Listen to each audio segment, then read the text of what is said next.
Let's do some baby shower nails with our airbrush. Okay, so spring is coming and that means babies. So baby showers, baby reveals, baby nails. So we have a new stencil pack in the shop, and it is of course the Baby Love stencil pack.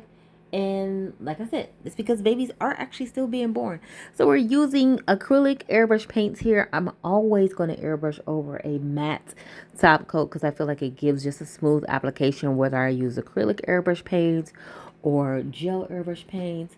I really love doing this layering stencil and making that little it's not a water balloon. What kind of balloon is that?